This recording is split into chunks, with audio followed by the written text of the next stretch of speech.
So, nakahuli ako kanina ng napakalaking octopus sa isdaan.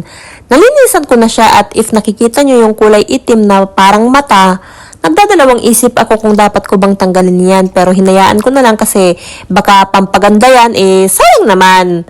If nakikita nyo, sobrang laki niya at napakabigat niya talaga. Kaya nahirapan ako kanina nung nahuli ko siya kasi talagang pumapalag talaga siya. Ipapakita ko sa inyo kung ano yung itsura niya kanina nung nahuli ko siya kasi baka sabihin nyo nagsisinungaling ako. So, eto siya.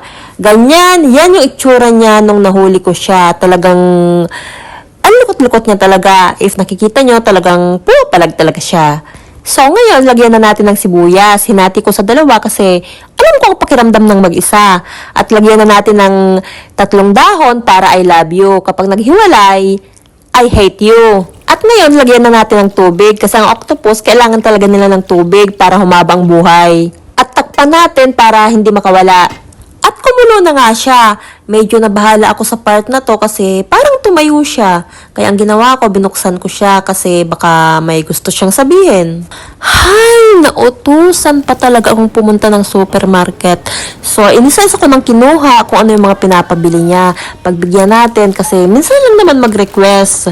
So, eto pala yung gusto niya. Magbuhay mayaman, beautiful, hot, and yummy.